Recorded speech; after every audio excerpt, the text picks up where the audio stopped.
Well, well, well. Hello, everybody. Hello. And it's a hello from the people on Discord as well. You can unmute yourself, say hello, people on Discord. Hello. Hi, everyone. How you doing?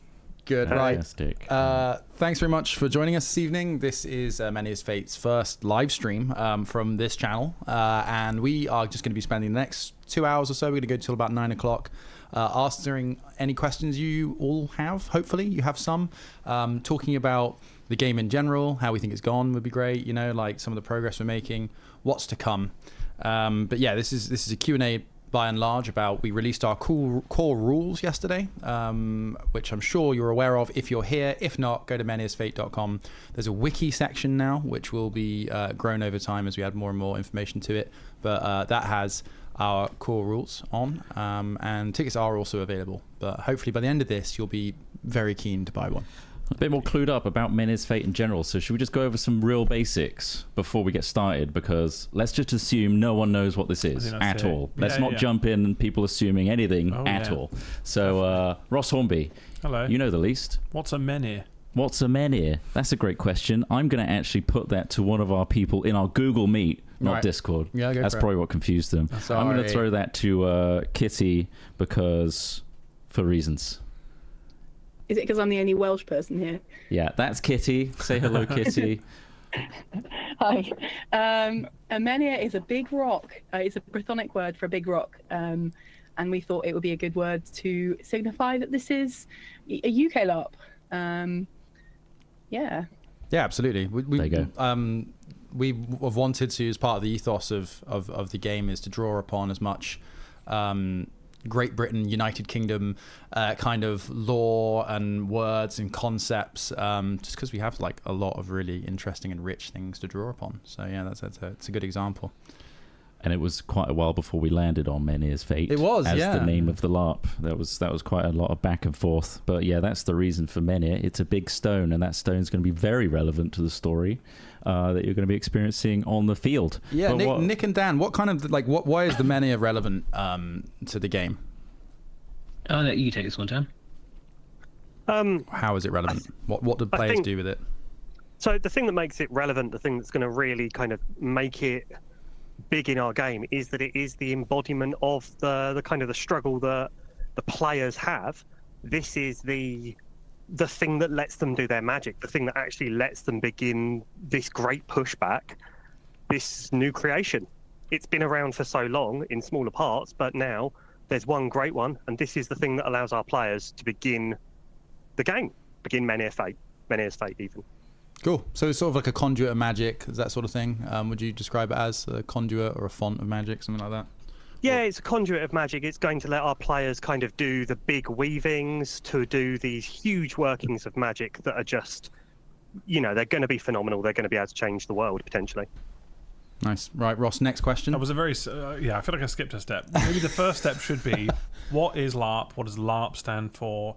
And what is it? Because I think that's the first thing that people should... You could probably answer that, Smith, right? Anyone I've spoken to who doesn't know what it is, they're like, what's LARP? They don't even know the acronym. So that's the first thing I think people should what is LARP? Everybody has their own impression, and I want to get that from multiple people in this call. But my personal... at its base, the way I normally describe it to people is like, it's D&D in real life. Yeah. It's like playing an MMO, but the world is real. It is collaborative storytelling.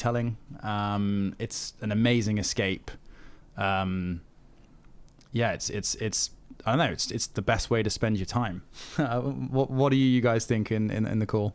Well, LARP is an acronym. Yeah. Live action role playing, of course. Yeah, well, you stole it. I was going to say that. Sorry, mate. That was my answer. That was your thing. Yeah. Yeah. But live action role play literally means you're playing an RPG in real life, but you inhabit that character instead of playing it on a screen. Mm-hmm. That's how from the gamer mind, that's how I describe it, is you're inhabiting the character you've always wanted to create within the world and the rules of the world that you're entering, the LARP fest that you're joining, like Menhirs, for example. And then you get to act out in real time with no pre-chosen dialogue options. It's all you, the life you want to lead as that character, learning and exploring and developing and growing. That's live action role play, and you are immersed. It's an immersive experience. So everybody around you is also playing their roles, playing their characters. There's also NPCs, which are run by volunteers that are part of the Menhirs Fate team, that give you plot, that act as certain characters and roles, to encourage you to do certain things, to fight certain battles, to engage in politics, to trade, all that sort of thing. And there's physical representations of everything as well. So everybody's got coin, everybody's got resources. So it feels very tangible and immersive as a result. So it's kind of like RPG plus, I'd say. Yeah. Yeah. So Johnny and Kitty, you've been running many different kinds of LARPs. What do you think for you like ties it together? What do you think is, how would you describe LARPing to someone? How would you sell it?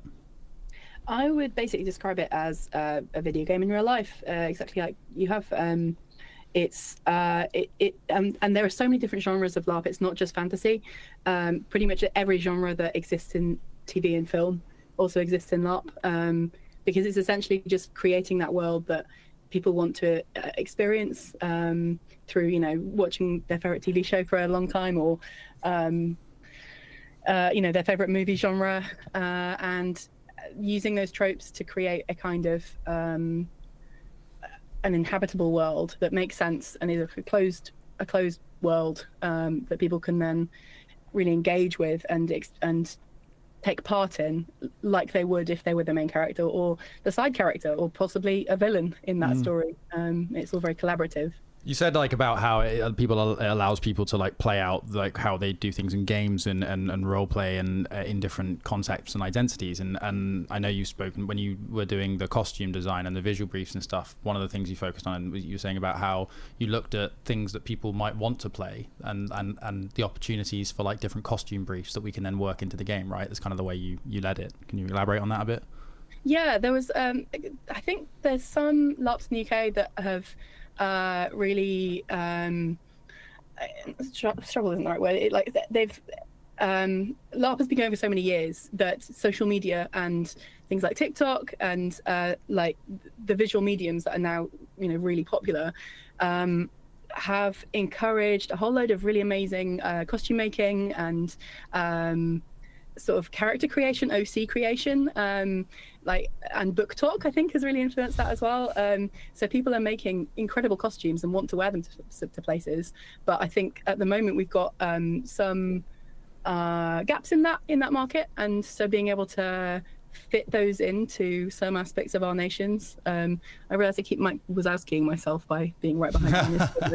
That's fine. We can hear what you're saying. Yeah. And so, that was something that we really thought about, was like, what are people wanting to wear? What are people feeling great wearing from historical costuming? And how can we introduce that into some of the character briefs, some of the nation briefs, rather. So like cottagecore and sort of like hobbitcore kind of stuff, which is obviously very popular from the Hobbit LARP that I ran. We're just sort of thinking about that broadly right at the start to try to make sure that it is appealing to new people coming into the hobby who may want to make outfits that don't quite fit into other systems. And yeah, exactly. We want this to exist alongside other LARPs as well. And so giving people more options that they haven't had the chance to play yet is awesome. What have you got any favorites yet, like kit brief wise, some of the stuff you've seen put together? Obviously we released a video last night on the Hat Films channel. Well, before we go too deep onto details. Right, really like to go deep. We're still on surface level here. Okay, right, sorry. We're going really detailed. So let's keep it simple. Nick, I've seen you've been gathering a load of questions already. Pick your favorite one that you'd like to answer that anyone can understand the answer to. Right, and also, Nick, introduce who you are. Oh, hi, I'm Nick. I am the creative director of Menhirs Fate. I'm one behind a lot of the answering of questions most of the time when it comes on like Facebook and things, but will be other people eventually. I've got a good question, which is, because loads, and one is, what is included in the ticket price? So with the ticket price, we'll have a bunch of things. So that gives you your 3 days of camping. So you're there Friday, you stay over Friday night, you're there all Saturday, and you're there Sunday until, we'll probably think timing is going to be 3 p.m. Time out. Yeah. In that, you make a character. We have a team of people who are writing plot not only for the nations, but also for the guilds, as well as the world plot. And in that, you make a description of like your character and your group, and the individual nation plot writers will try and incorporate your group and what you do individually into the writing of the story. So we'll make sure that's things that your group is interested in, or I might find a bunch of people that are interested in something that we can all kind of like put a focus quest together and kind of like tailor it a bit more you would do normally from like a fest LARP experience. But on top of that, you also get to choose a resource, and that could be having more metal coins, because we're going to have an economy in our game, as well as different resources. So choosing what you want, choosing what resources you have, we actually give you either metal coins or fizz reps or a mix of both, depending on the options that you choose in the game. So yes, it's giving you 3 days of that. We also give you the your in-character passport, which is what accesses your bank to make sure that everything is nice and safe. So you don't want to go into certain areas of the game with all your money on you. You have a bank that will keep it all safe for you.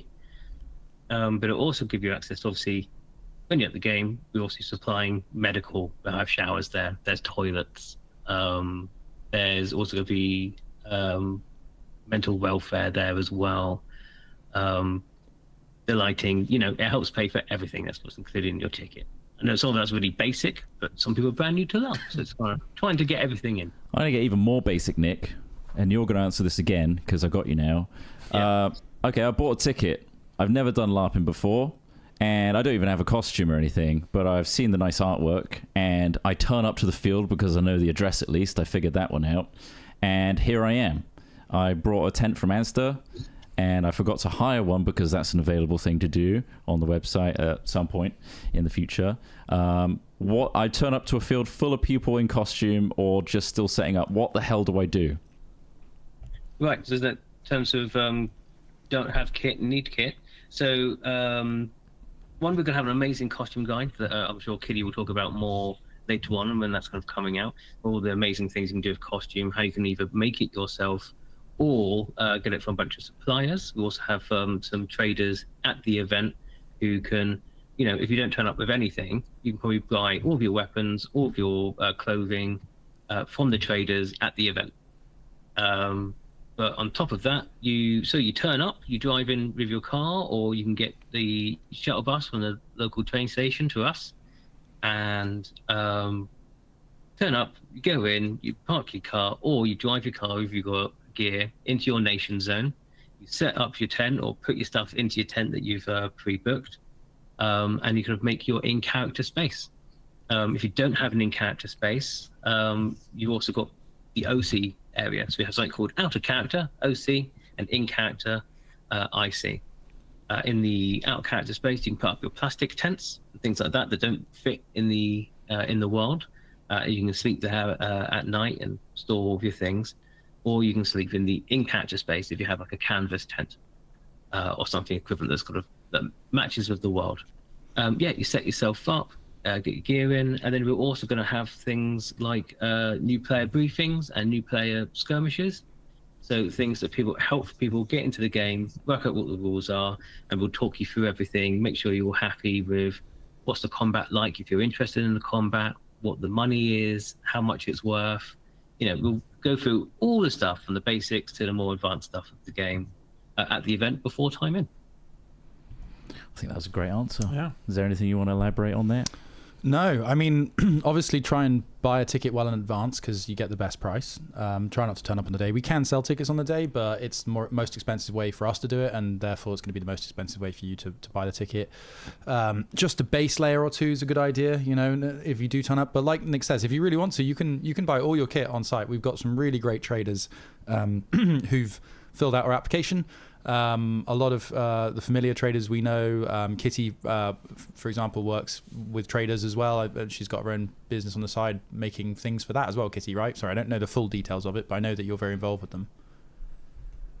Yeah, that's right. I go to a whole bunch of trade stuff. But yeah, there's an incredible array of stuff available in the UK, and a lot of it is made by small businesses who have got really very good at making very specific stuff that you can't really get anywhere else in the UK. Or so yeah, we've got some. What? Just pointing out something you made. Oh yeah, right there. Very nice.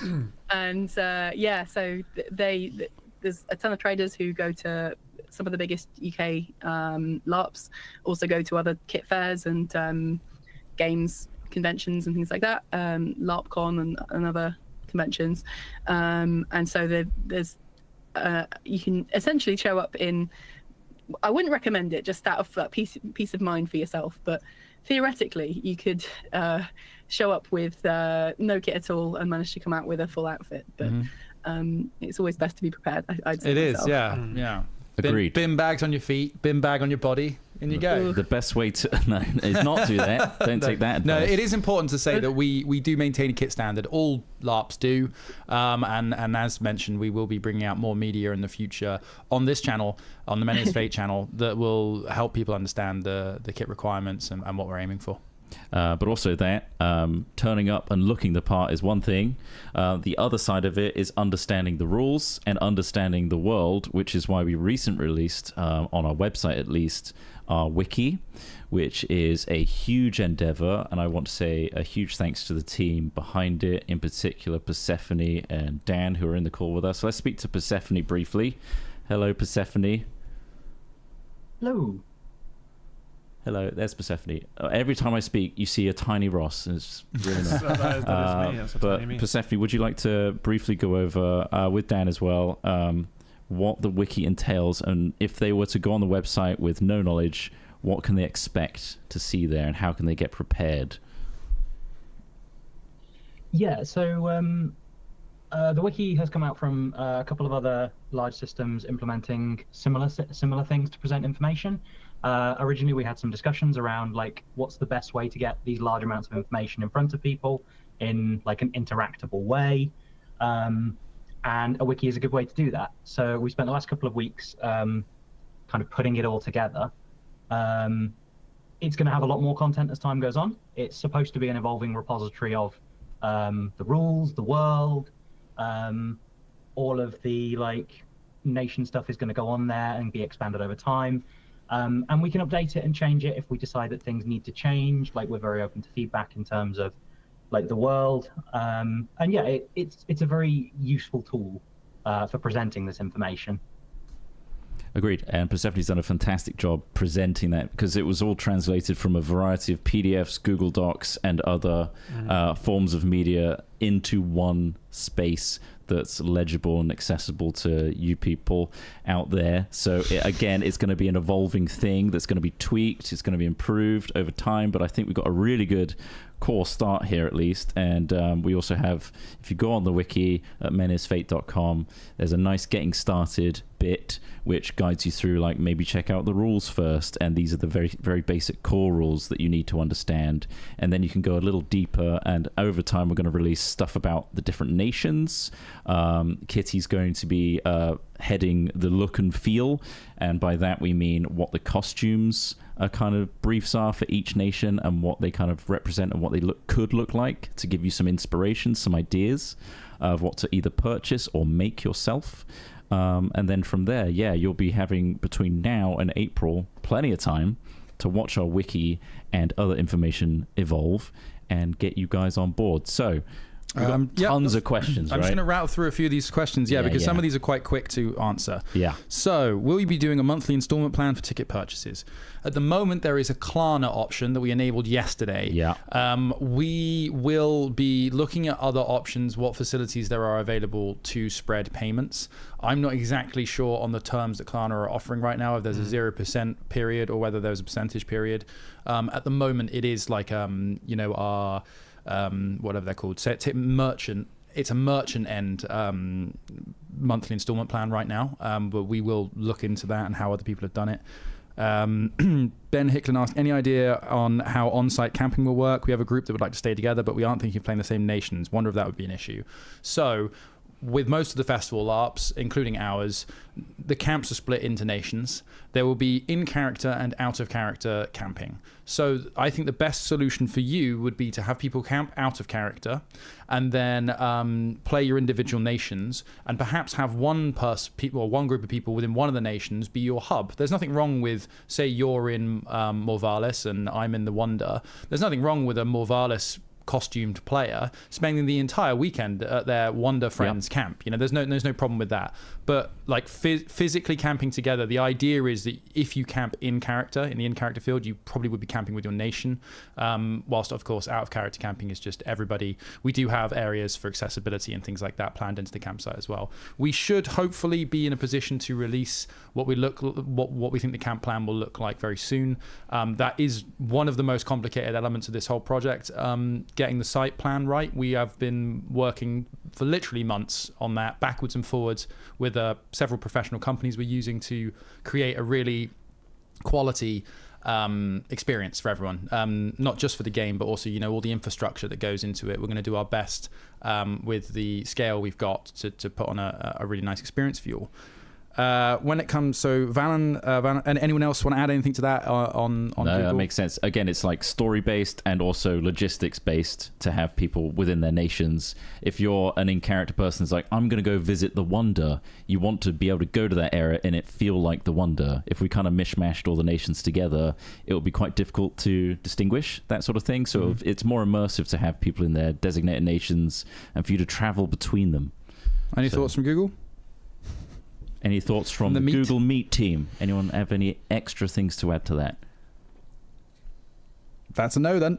Sorry, I guess. Right, so next question. We give them 2 seconds so we move on. Yeah. Valentine Verdigen. Sorry, looks like it might be Dutch. Question. With a genuine concern about fans of Hat Films joining MF to meet the people from Hat Films, what is your strategy on encouraging positive and discouraging bad behavior outside saying this?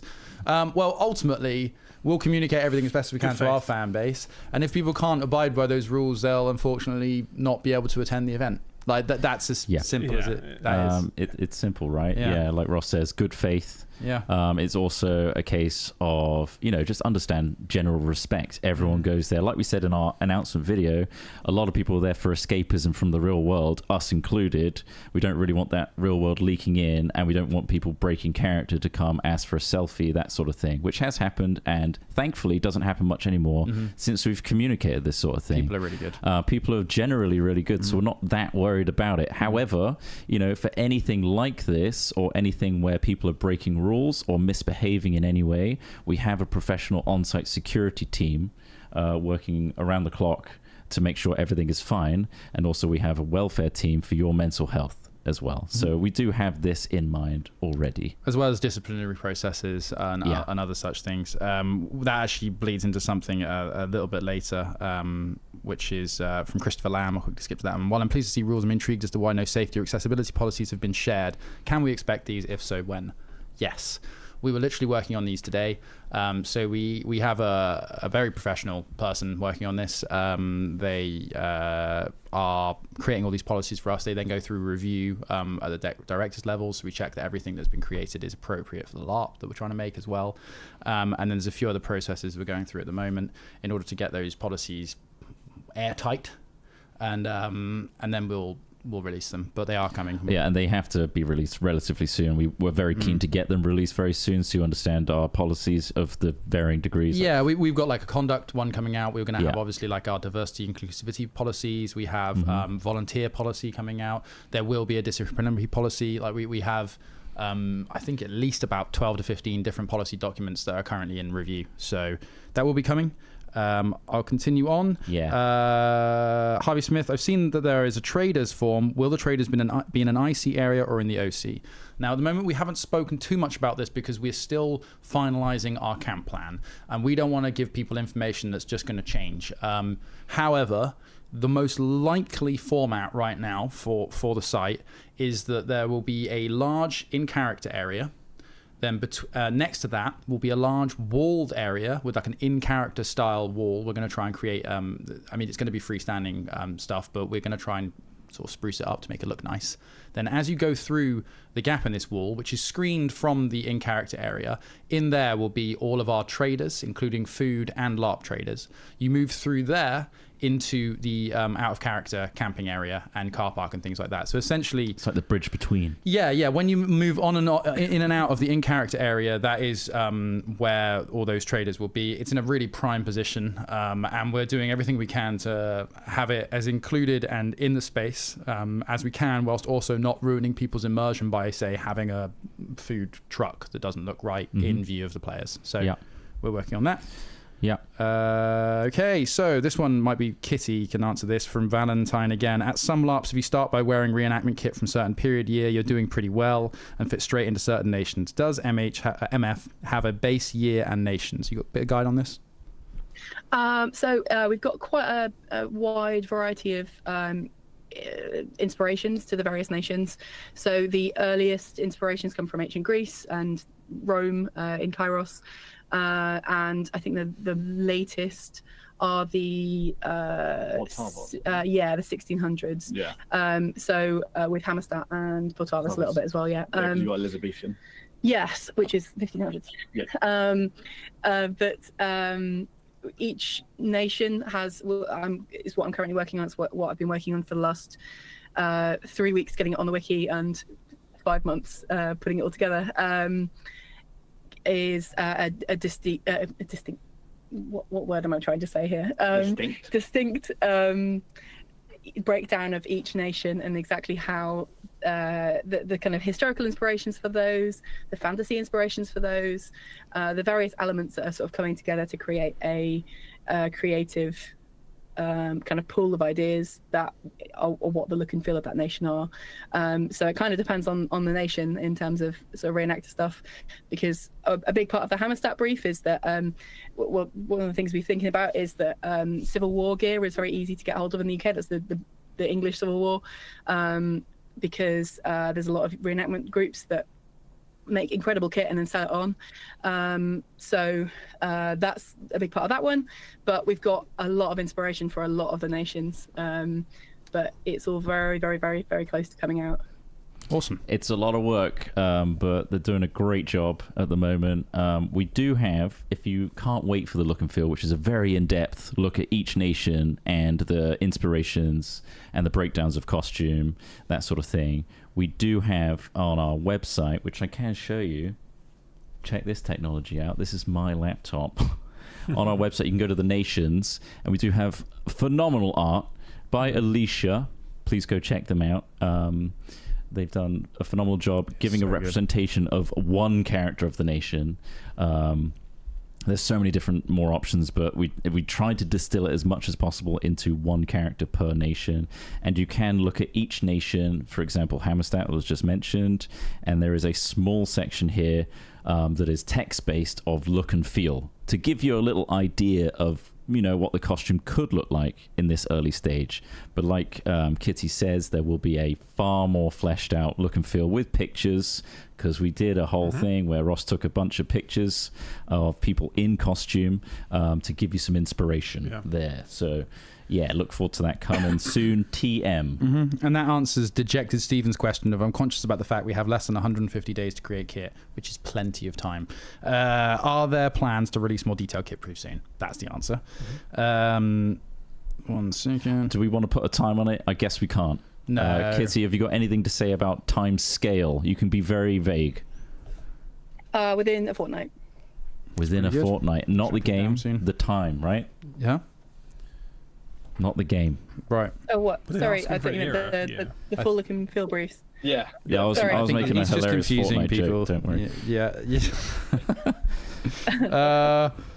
Right, so we've got quite an in-depth one here from hi, I would love to hear more about the national positions that have been mentioned, as well as if there's any military campaign to participate in, and if so, how does that work?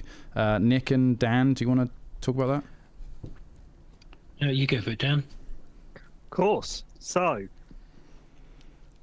obviously, the game is based around the fight for everyone getting their land back, but only their land. Kind of everyone knows what was theirs to begin with, so anyone's just kind of looking out for humanity, trying to get their bits of land back as a kind of like everyone working together. So there is going to be a campaign, as well as this kind of plot that's very much about fighting the things that are in front of you and taking small progressions forwards. There is going to be a campaign which players will be able to interact with. Players can both win and lose the major campaign, and they can expand their territories, and potentially, you know, they'll be able to push the corruption back, or there will be chances to players to fail, and you know, not every mission is an auto succeed. Yeah, absolutely. It draws on something that, like, it's a fairly simple concept. You know, we're putting a direction in front of our players. We're giving them choice. We're giving them different ways to achieve those objectives. But ultimately, it is a fairly simple concept of, like, the world that was once shared by these nations has been taken over by a great corruption. You now need to get it back. And we're drawing on things, you know, I always talk about Slay the Spire. There's a great roguelike card game called Slay the Spire, where there's a map on it and you choose your routes up through. And each time there could be a question mark. There could be a room that has a fight in it. There could be a room that has treasure in it. And for me, I always think about the way that we want to steer the players in that sense is just simply using systems like that, and then everything they do and all the things that our amazing writers do layers on meaning and context and color to that choice, to that experience. So really, you know, we want to create something that players can feel like they're easily collaborating to achieve. They feel a sense of success, not a sense of disheartenment, and they feel like they have an impact on the world. And that's I believe there was a question, I don't know if the specific name, but I think a general vibe of what makes our Fest LARP distinct and unique. Like, what's the sale here of why would you come to this one? I did see that. Somebody asked, you mentioned that it's like LARP 2.0. How exactly does that work? That was kind of my fault. How does it differ from other LARP events? I will say that's my fault. I got excited, and you know, in my mind, I kind of feel like we do have a really incredible team that is considering the current LARPs that are out there and taking the best things that, you know, that we get excited for, and the best mechanics, and, you know, the things that we really like in LARP, the things we would love to improve upon and thus make a new LARP out of. That's why I consider it to be like, if we were to do a LARP and do it better from our perspective, what would that be? And hence the coin term by me, which is not coined by anyone else. It's my own opinion. LARP 2.0. I thought it was the Avengers comics. And the Avengers. Well, to be fair, we got Avengers Kitty, Johnny, Persephone, Nick, Dan. Those are the Avengers to me. Yeah. You can assign yourself like who gets to be Iron Man. Who's who. That's a good answer. Do we have an answer for what makes our LARP a little bit different? You know, what makes Menhirs Fate a little bit different? Nick, do you want to take that one? Yeah, I want to start off by saying, obviously, I'm Iron Man. He's Tony Stark. Yeah.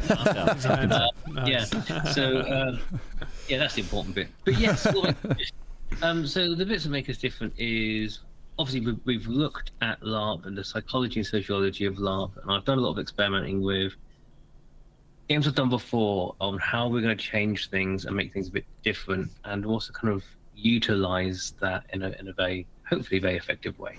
So one of it is sometimes breaking down the traditions of LARP. And there's a lot of things that are traditions that kind of go, well, actually, is that a tradition, or is that actually the best function for LARPs and Fest LARPs?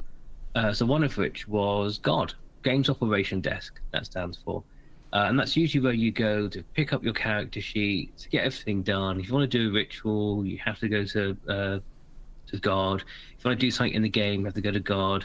If you want to make a magic item or make a potion, you have to go to GOD. It can be different on a lot of different systems, but most of the time you go there. So you're like, well, actually, that's not very accessible to everyone, because depending on how big that festival is and you're on the other side, that might be a 30-minute walk to get there. You're then waiting in a queue because so much stuff is happening there.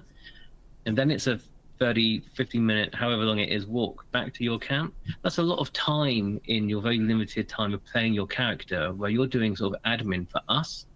And we don't want you doing admin for us. We want you to be playing the game and having a lot of fun. So what we decided to do is to have an in-character space, which is called the Bank, or the Banking Guild, where you can access a lot of the game from that space. So it's central to the game, so everyone has an equal space to it. So it's fair for everyone, it's equal distance, and you can access a lot of the game there. And then there's also other areas that in character is part of what we're calling our city center, where you can do what your character can do in the game. Apart from that, you also be able to do it with our nation support and ref teams. So a lot of things, you don't even have to go all the way there to do it. You can just do it in your own camp. We have a lot of player referees, as well as our nation support, who can help you process the things in-game live as you're doing it, instead of having to go off somewhere else to do these roles. We want you to be as immersed in the game as much as we possibly can. Apart from that, I think our magic system is quite different. Our enchanting and apothecary system, I think is quite new, and we're trying to make it so it's as inventive and open as possible for you to put your own personal character into the potion you make and into the enchantments you make. So there's actually games there in crafting where usually it's just I make the same thing that everyone else can make. This way, I think it just personalizes a lot more. So that's just a mechanical way. I think mechanically we're trying to make it so you have freedom to play the game as much as you possibly can, as well as we're really caring, and this is the main point, we very care about the narrative. This is a narrative game. We care about your individual and your group's narrative and your narrative journey, and that's where we're focusing on. So we're not a big political game. You know, PvP games are big. There's a very successful one, and we're not doing another LARP 0.2. We're doing an us, and what we're making different is we are the good guys. We are fighting against the evil invasion, and we care as a company about your personal journey as your character and how you narratively transform in that process. So we have things like special NPCs that can go out and interact with your character, but also in a way that is in a narrative sense. So usually in LARPs, dying is or retiring is the only way you can end your character's timeline. And with us, what we're doing is we're giving a bunch of different options for your narrative end. So there'll be a bunch of NPCs out there from some of the different spheres of magic that will give you opportunities to have a different narrative end to your character that isn't death, which may be becoming a god yourself, becoming a demigod, becoming a vampire, or becoming other sorts of magical creatures, or getting lost in your own narrative and going to completion. We're trying to get a different ending that you could potentially do with your characters or your group that isn't I die or I stop playing the game. So yeah, I think that's some of the ways that we're different. There's probably loads of others that I'm not thinking about right now, but I think that's... You touched upon an important one, though, of dying as well. That question come up a few times. So what happens when you die? So people have hit points associated with them. Everyone has a base level of hit points. We can get into the more nuanced version of this, but I'm trying to keep it quite top level. So imagine hit points in a game. Everyone starts out at the same level, and depending on the kind of armor and stuff you wear, it kind of adjusts that. So if you were to be hit several times, you would go down and you would be what's known as bleeding out. What's the name, the official term for it, Daniel, in our game? So when you are bleeding out, when you are dying, you're in a critical state. After you are in a critical state for 2 minutes, you will then enter a terminal state. Once you are terminal, unfortunately, you are now dead. You are still able to continue to play the character until you want to, but you're unable to use any skills. You're unable to kind of do anything. It's really there. The idea is there for the players to be able to kind of give that last huzzah, go to their friend, the person I really loved was, and then die. That's the idea, to kind of let people have some fun with the point of that they're dying and kind of be able to close that off. But yeah. Another question that came through was, once you die, do you just go home? Or do you make a new character? Yes, you must leave. It's a good question. Because some people will think, well, that's me done. And obviously, it's probably very disappointing, especially if you have that character several times. Well, no, Dan, all right, Dan, you answer that one. If you die, do you go home? Yeah. Johnny, why don't you pipe in, my friend? No, you don't go home. You do exactly what they've said. You take a moment, you say goodbye to that character anywhere you want, and then you make yourself a new one, and then crack on in, and then continue playing. You get new items. You can choose a completely different nation, different build of the character, and then you go back in and you go and watch your friends cry about your old character. That's the And at that moment in time, costume-wise, are you able to just continue as you were? Like, let's say you brought only one costume, right? Yeah, One outfit. good. It's a good point. I imagine you would just be like, I'll amend it for next time. I look just like that guy that just died. A cheap option is I'm my cousin for the, and then you want to just put some accent colors on that eventually, you know, like start to change it perhaps. You can also just be in limbo for the rest of the event. Yeah, for the rest of the event. So you could just turn up, like take some layers off so you look a bit more basic and be like a peasant for the rest of the event. Or if you're really keen to get a new character going and you've got a character in mind, or if it's a little bit too much, so you've just lost that character, you can't even think about being a new character right now. Be something else for a bit. Act like that. Just be good game for other people for a bit, and then listen to everyone sobbing and crying about your character that you just got killed, and then think about it later. Who died? You have options, basically. So there's a question here from Abby asking, if a person wants to play a character for 3 events, then creates a new character for event 4, but then the next year wants to go back and play your other character, is that possible? Have we decided that? I'm guessing no, but have we actually had that discussion? Is a character attached to a ticket price, I guess, or the ticket? Well, is that what we're saying? Well, Nick and Johnny and Kitty, like, what do you think? Because obviously with Empire, the one we play, like, once you end the character, you end the character. You can't jump between characters. You are that character, right? It's a thing that comes back from, well, this goes back to my early days of LARP. It shows your age. Shows my age. Where you could have a secondary character, but people did abuse it. It's something that we haven't spoken about as a company yet, because currently I believe the norm now of live action roleplay is to stick with one character, and if you need to change to a different character, you do retire that other one. But it's a discussion that probably we will have to have and put out in a couple of weeks' time. Yeah, we don't have a definitive answer, basically, but we don't have anything right now. So look forward to that information coming out soon. I've seen this question a few times. Yeah, go on, Ross. Various people. And also, do you have any questions based on what we said already? No, not anything what you've confusing? said already. That character one is interesting though, in terms of like, because obviously you might have several different outfits and stuff that you want to go and try out. I don't know whether you've gone before and just been like, oh, actually, I really want to be this other character, but you have to kill off your other character first and then retire them. Or have no stake in the game. You can walk around, but you again won't have access to any skills because you won't have a character built. So it puts or more resources onus on it being you're playing that game as that character. It kind of helps both you and other people have a stake in the game. Like, you're focused on this character. You've got this character. You want to keep this character alive. You don't just want to flip flop. It's kind of like save scrubbing it's not like, in games. And it or save scumming. It's not like a Renfair. It's like you to just dress up as willy-nilly. The idea is you put some time and effort into considering your character, who you want to play as for the weekend, and actually acting that out and seeing it through. That's what I encourage. I guess like there's nothing wrong in just in that first event, if you want to use one character, go, I've got an idea for another character, so I'll just go nuts with this one, die at the end of it, and just have a good time. Absolutely. And you don't if you don't like you like pick a load of skills, you create a character, and you're like, oh, you know what? In practice, it's actually really crap and doesn't suit me at all.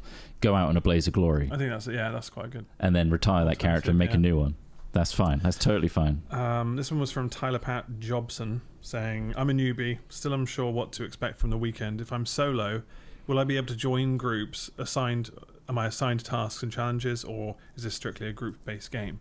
So I guess like figuring out whether you go there and immediately start joining groups, would you have to be this kind of extrovert, it's tough, social right? person? I don't know what the vibe is. The anxiety is strong with this. I think Nick's had some good ideas on how, from the start, about how we take this on. Like, how do you do it as an individual that's terrified of social encounters? How do we engage those people as well? Nick, do you want to talk about that? About, like sending out NPCs and things like that, finding people, etc. Yeah, so we're trying to have a variety of NPCs that will kind of interact differently.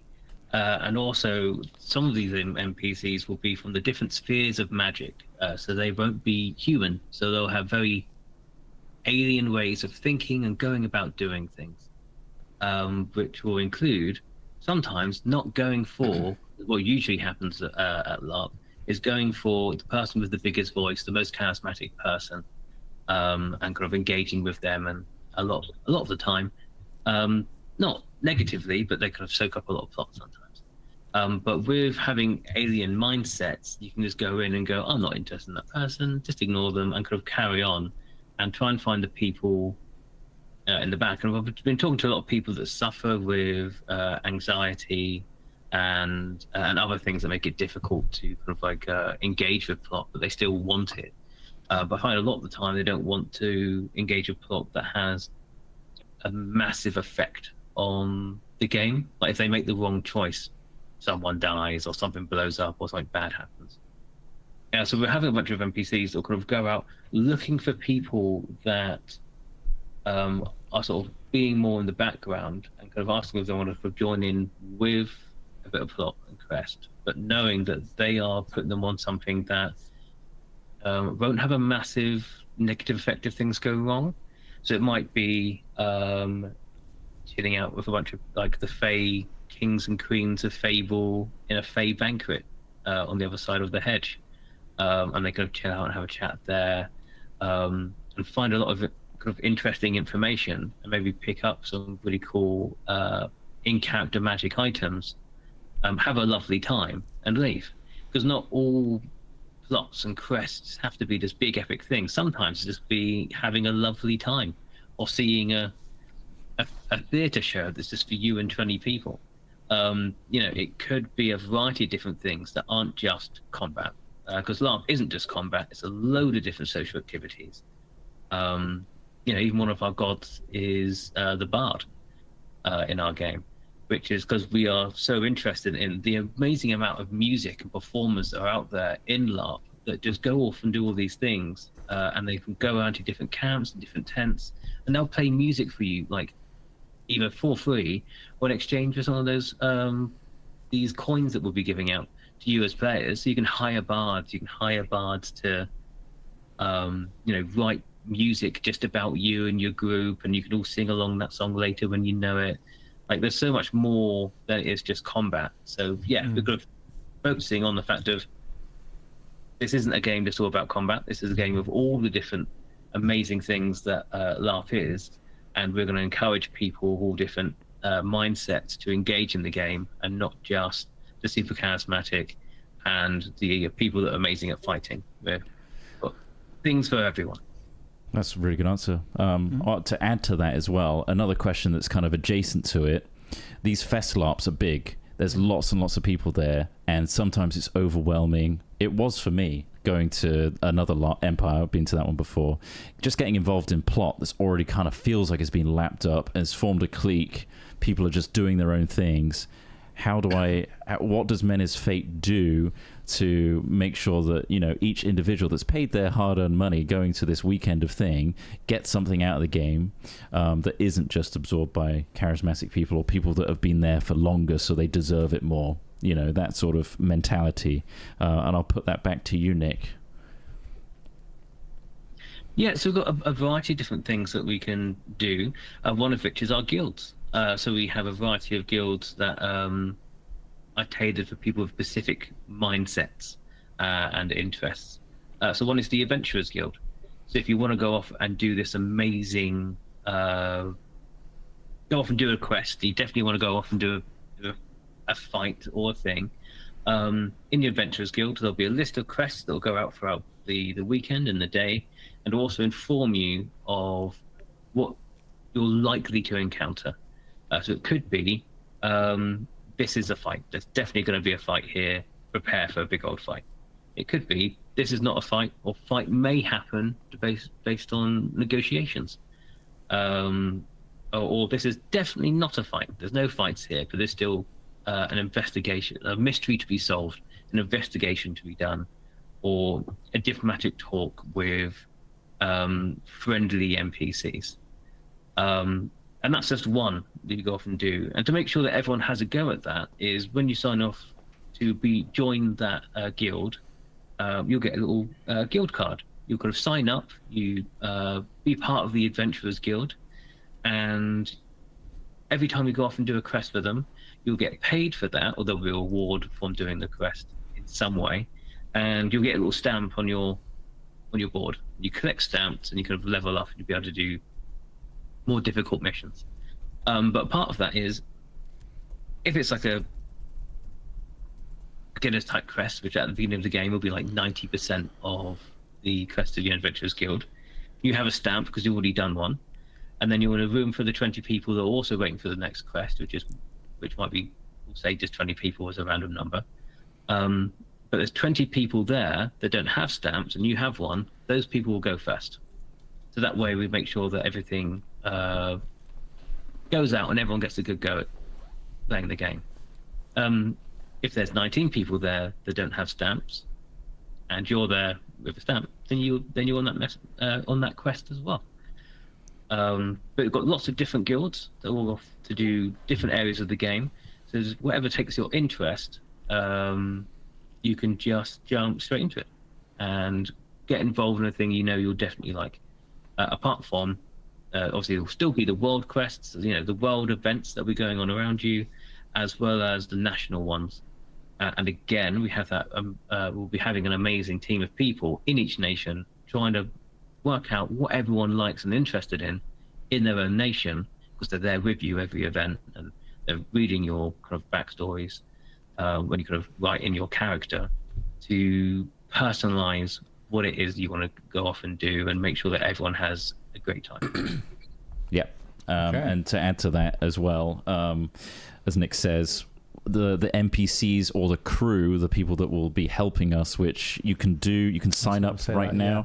On our website, there is right at the bottom is a volunteer application if you're interested in being the other side, where you're given stuff to go out to the players to deliver plot or become a certain character. There's a lot you can do volunteering at Menhirs Fate. It can be both in the production side of the LARP, or it can be part of setup. It can be part of manning, car parks, helping with toilets. We do have a professional company that we're working alongside, but we will need a vast amount of volunteers, and really we'll work out a position that works for you. We'll do interviews as well, and we'll work out where we think you might fit in and if you'd be up for that. It's happening very soon, in fact. It is, yeah. Going through the applications very soon. And it's, things like for our volunteers, we'll be offering things like, free tickets, obviously. We're going to do T-shirts. We're going to throw them a pie at the end of the event. Food. This is going to be...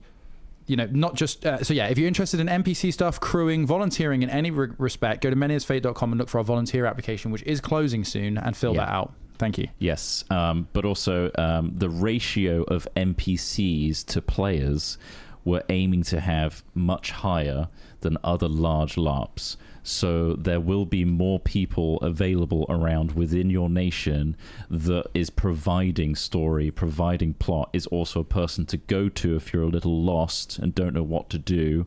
They will give you something to do in your nation. So that's the idea, again, with Menhirs Fate. That's a little bit different to other fests, is the bigger ratio of NPCs and crew, so you don't really know who you're speaking to. Are they NPC? Are they other players? But there'll be plot, there'll be interesting stuff to do all around you. Mm-hmm. Yeah, and Wraith Raider, it's funny reading. That's a username. Names. When they ask for serious questions, they ask, I want to bring my family, RP with my children, and have them fully participate outside of big battles. I get the kids can't do that. Is this the right game for me? I think it is the right game for you. I will, also do right by the other festival LARPs out there. They're all family games, our LARP included. You can bring your whole family, and it's a game that can be played from all ages, from the youngest right up to the oldest, and that's what's awesome about the hobby in general, but also something we're trying to do. Also, to protect people under 16, there are different rules and different limitations to people under that age that we have implemented that are part of the rules section on the wiki. But the basic gist is the main combat encounters that involve lots of people are not for anyone under 16.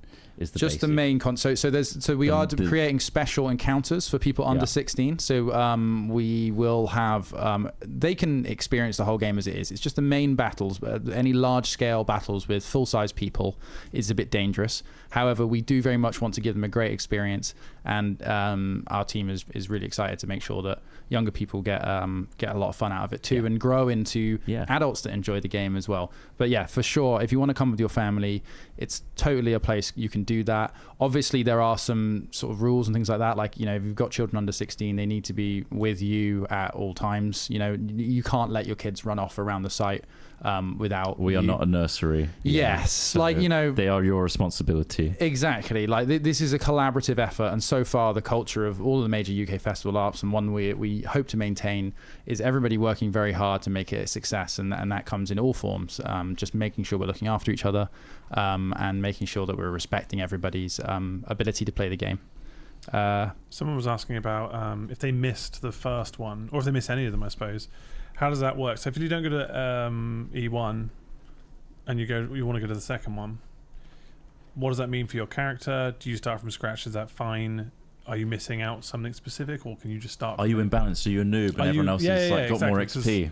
Yeah. So how does that work for people? So obviously there's I'm going to pass this over to some of the game dev guys in a minute, but obviously there's an inherent advantage of being there on the first event, right? Like, I would implore you, if you're thinking about it, try and come to the first event, because it's going to be crazy. We're going to have to retcon a load of stuff, I'm sure, but it'll be an amazing, exciting experience. It's the best time to exploit the economy, right? Yeah, well, that as well. It's the guy that plays... Tagging along to that as well, somebody was asking, like, if they felt like it wasn't their thing, if they left, would that be like frowned upon? Like, no, not is at all. That fine? No, It's not good? at all. Like, there's no. But yeah, going back to so try. If you can't come to the first See what you event, feel. you know, it doesn't, you know, you're still gonna have a great time. You know, like XP and min maxing is not that important. We are making sure that you can have a good time. But yeah, I don't know. Anybody else on the Google Meet want to say anything about that? It's something that we've been thinking about with character creation.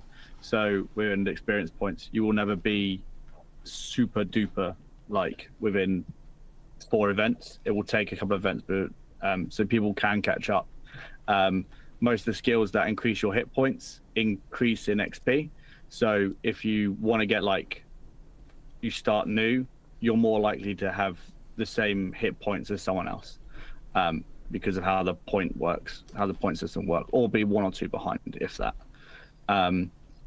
So sure. We have things in place that allow the new players to come in 2nd, 3rd, 4th event, even a year later, and still have the same experience. You may miss some story, but that will all be out there for you to find out in game, which gives you more opportunities to RP with people, which is what we want this game to be. We want people to go out there, ask questions about the world, and having other players that have lived the world for a bit, informing the other player of what they know, is something that we want to happen.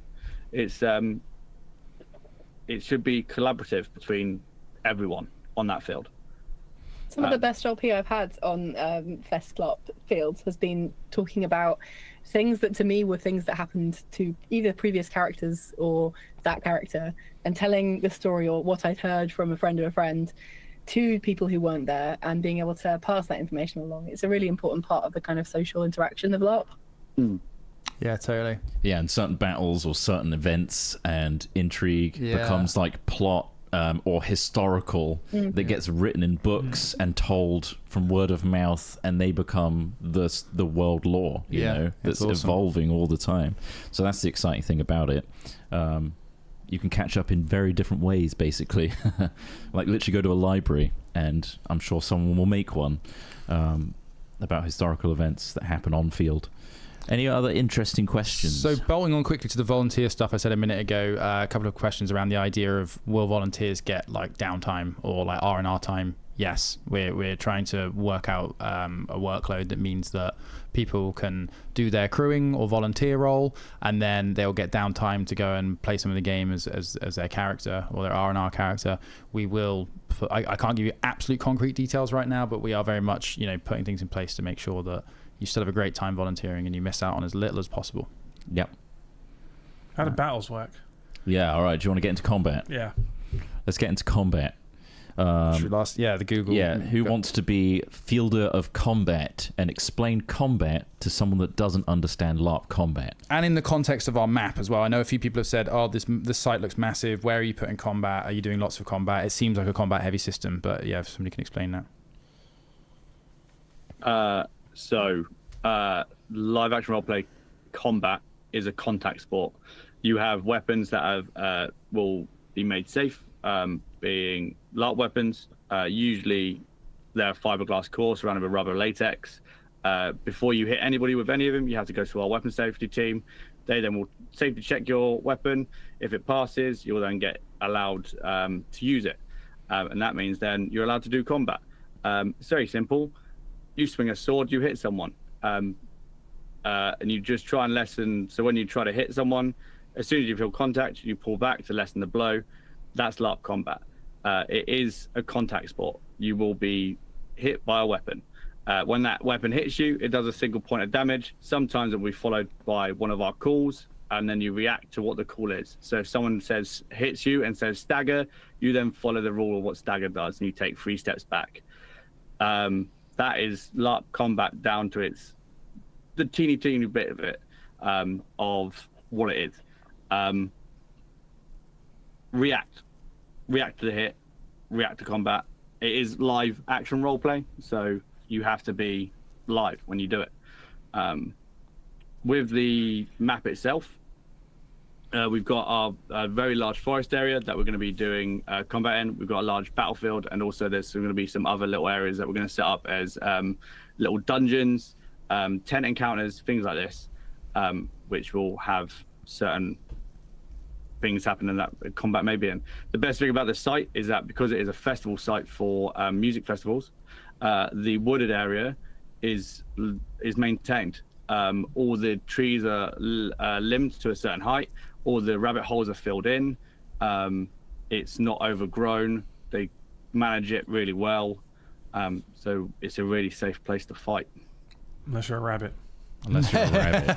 Unless you're a rabbit. The hole's been filled in. But yeah, they do a really good job at keeping the site nice and clean, which is awesome, and safe. And all the branches are even trimmed above head height, so there's no branches like sticking out at you in the place where you're going to be doing combat where there's trees, which is awesome. Nuanced are things like, so when you said about staggering, a call, who's sitting there going, well, he has this ability, Refs. or do you just have to trust that someone, because if I goes, I saw a guy say stagger, so I started saying it to someone, all right, and then Great how question. was that work out? How do hit points get counted? Yeah. Smith, do you want to answer that So one? it feels like hard to It's track. an honor system. Ultimately, I mean, we have battle refs. We'll have refs that are watching the action. But ultimately, if a person uses an available call in the game, as long as they don't use it an unrealistic amount, because we have, is it Vigor that we're using for our calls as the resource? Is that right, guys? Yeah. Vigor? Vigor is the right one. Vigor is the one for combat calls that fighters will be using. There's also Faith and another thing that will do other calls, because of course we've got magic in the game. But yeah, so a person's only ever going to have like a few of those. They're not going to have many. Yeah. So if a ref or a player sees something they think looks a bit out of the ordinary, go and tell a ref, and the ref will keep an eye on that person. And they might come over and go, "Excuse me, how are you performing that much stuff?" Yeah. Okay. But I mean, ultimately, there is an honor system to this. It is a collaborative game, and you want to make it fun for each other. So if you do want to just go in and just cheat your ass off, like, you can, but don't expect to make any friends. Being aware for someone new who doesn't know how to play the game, if they see someone.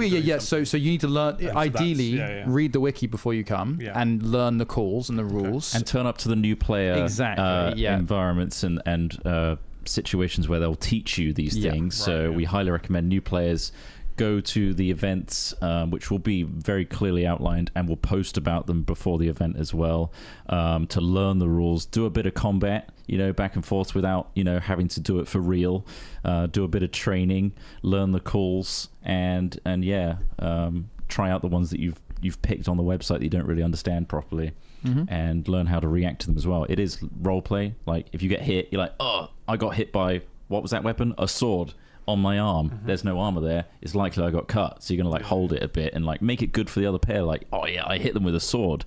So it really looks like I hit them with a sword. And then HP, anytime you are hit by a weapon, it's 1 HP across the board. It's a global hit system. No we headshots. I discourage think that was a we rule, discourage head, but if you do hit head, it's 1 HP, as is everywhere else. Is that correct, Dan? Yes, it is. Anything to add? A nice simple question. Yes, it is. We obviously have a call system, so every point of damage, every time you hit, it does 1 point of damage. Inside every attack, there can be one call attached, and the calls can do an array of different things. Everything from, it staggers you, it knocks you back, it can root you in place, or it can completely obliterate your character. Like, these are the extremes. Every single attack will do 1 point of damage, and you don't need to say that you are doing damage. When you hit someone, you can purely just hit them, and they will take 1 point of damage. And you track your own HP in your head.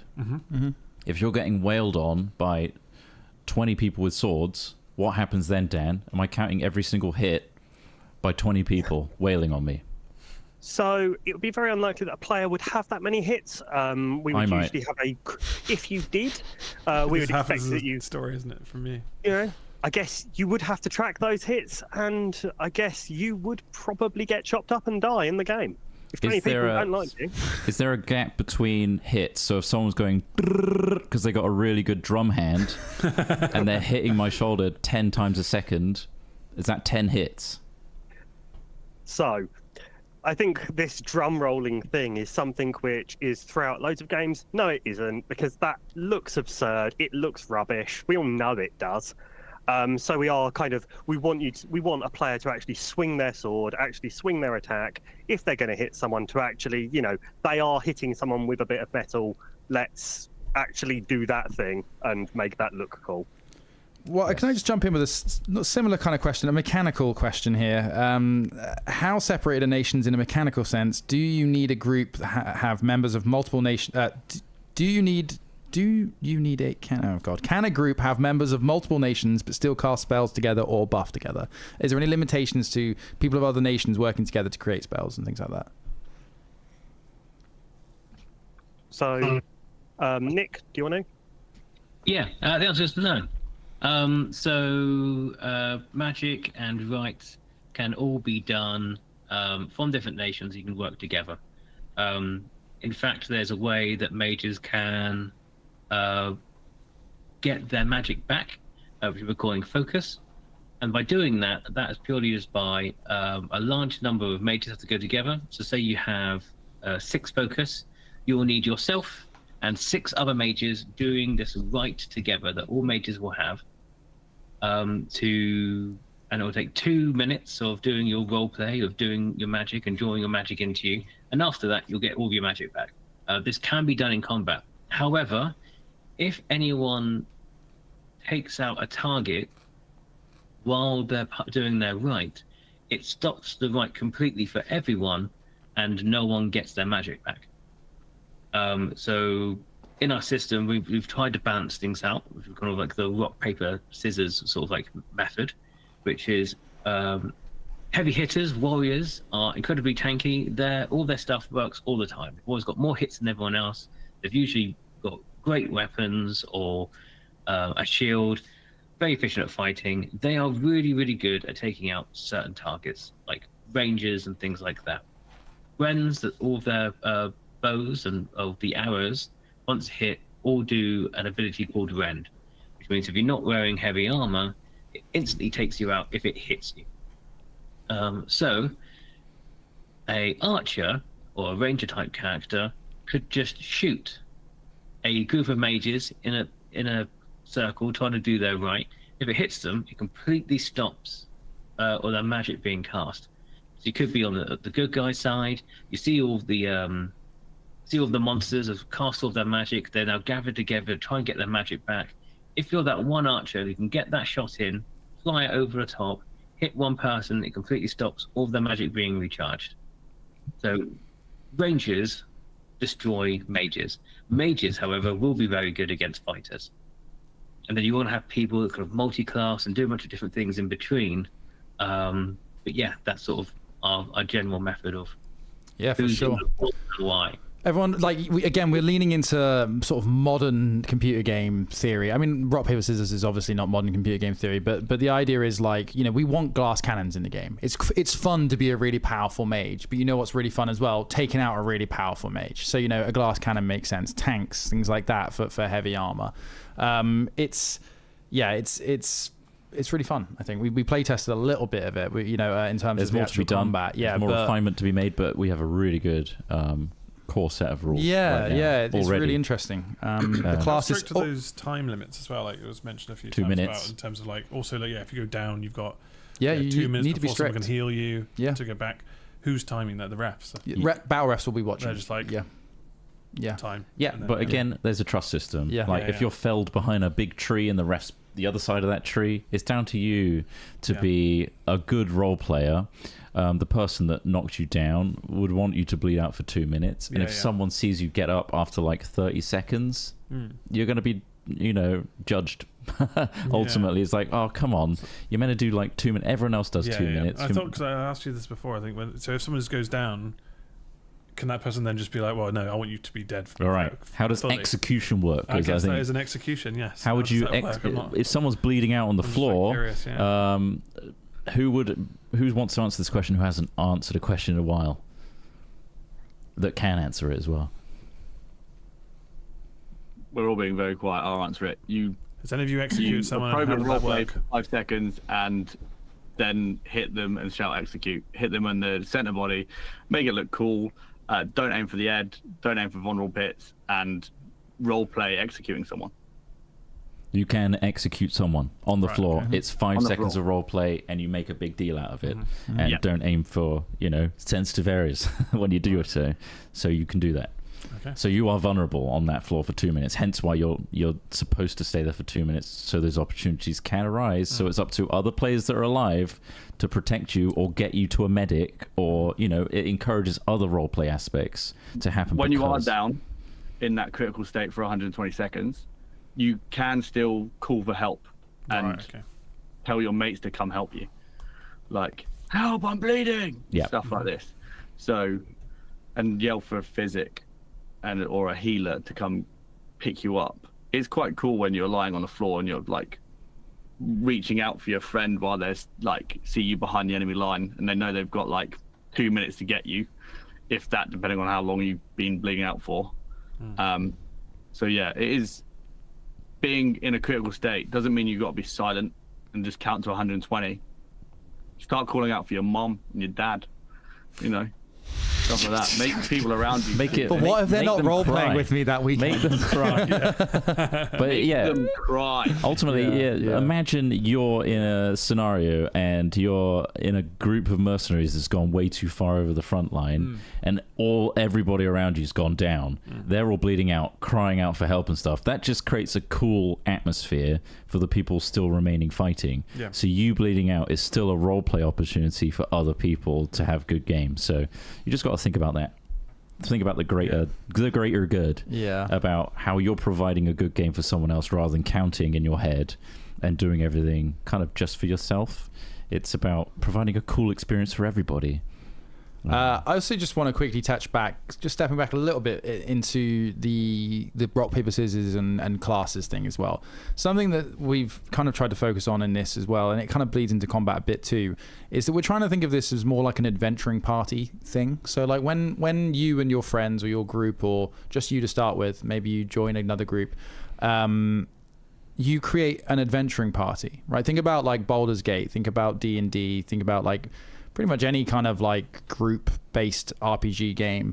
You create a party of diverse skills to take on adventures, challenges, and no matter what you encounter, you've always got somebody in your group that can find the solution. And Like Hermione. But she was all of them, all right? You don't want a Swiss Army knife, all right?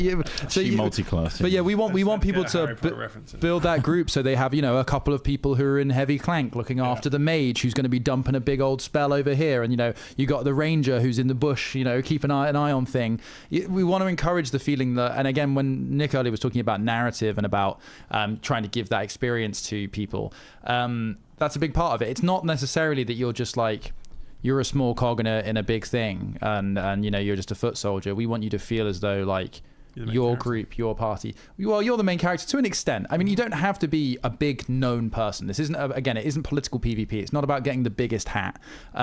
It's about finding the fun.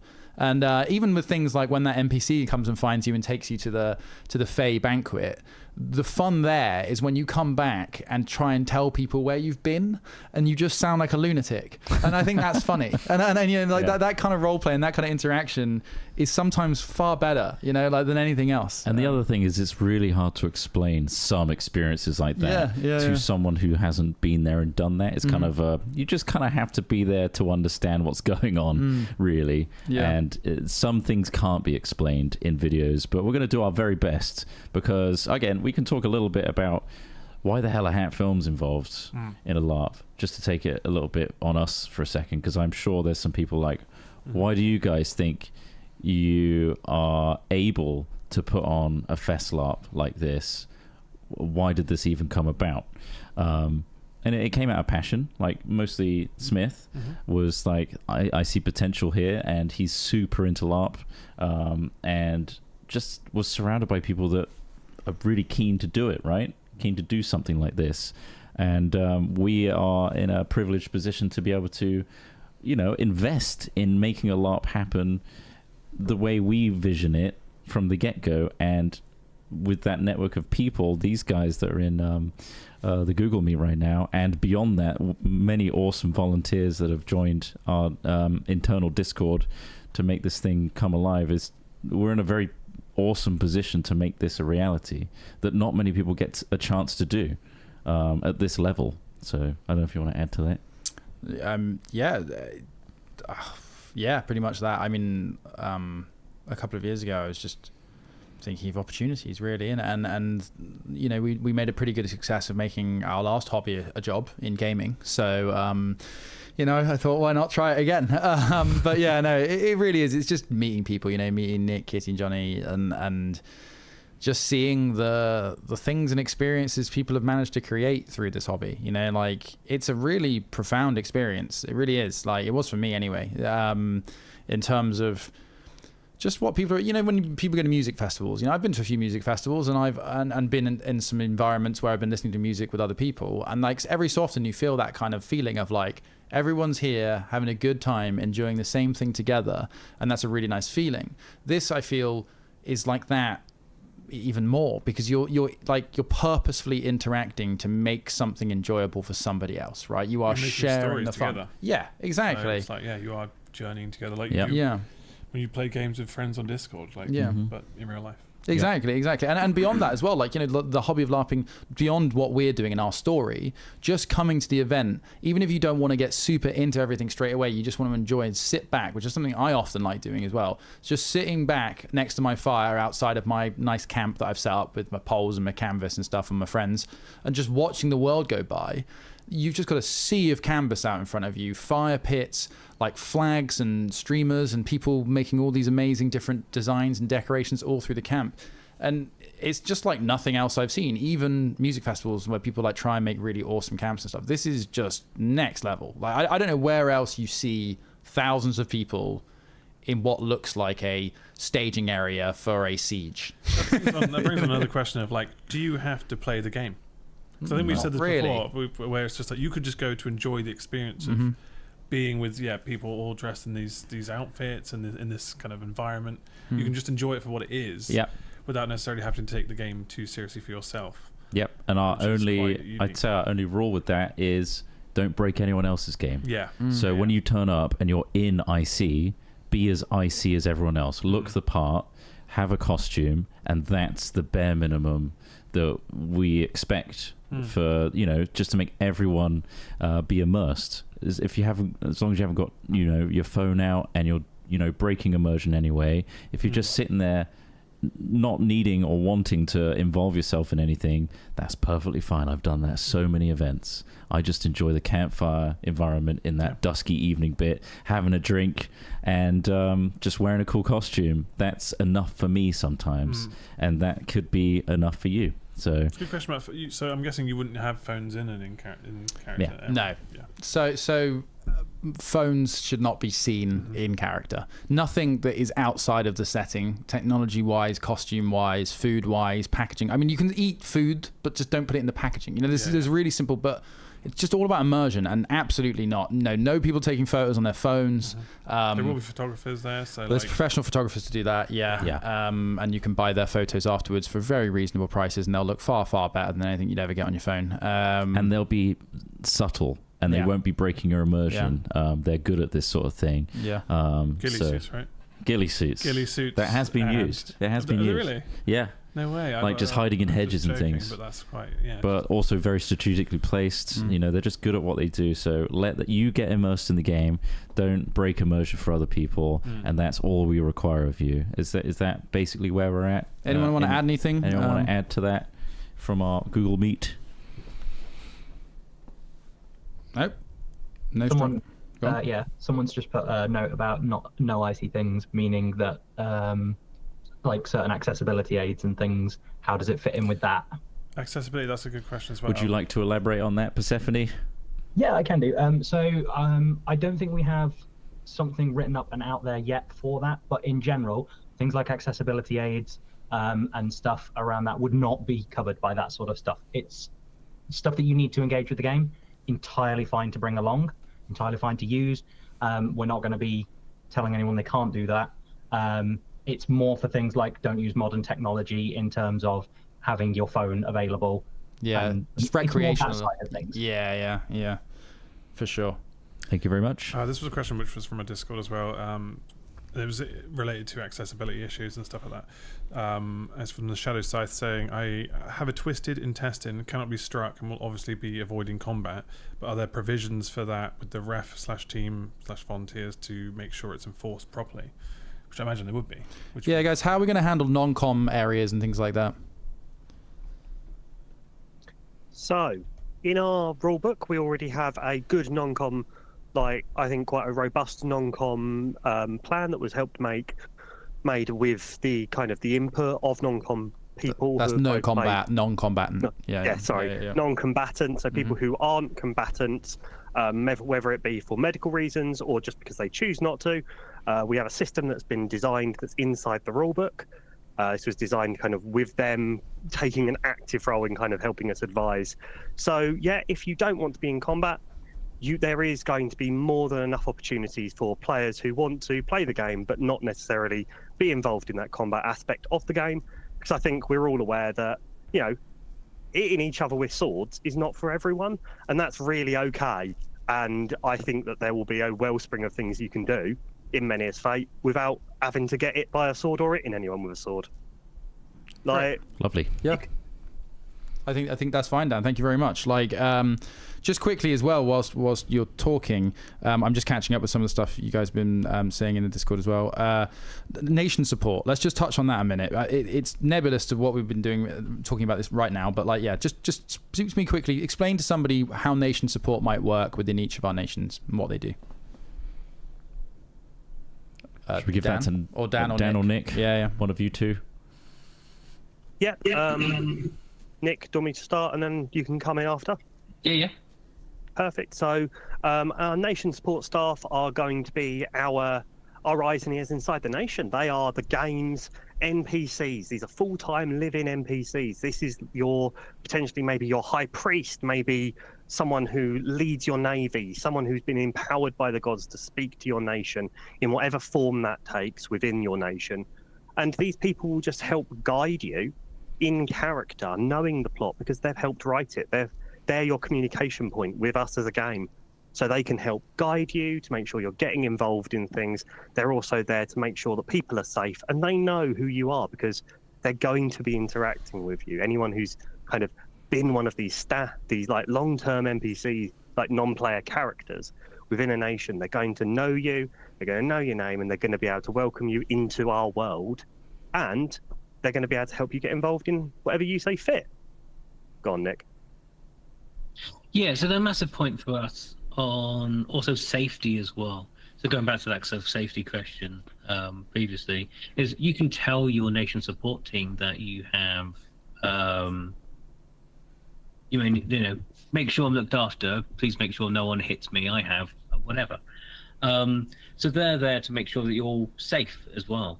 So if an encounter does go into your nation, what will happen over the radios, because we're all commed up with a radio system with every single person who's part of our staff, is to make sure that it's safe to do so.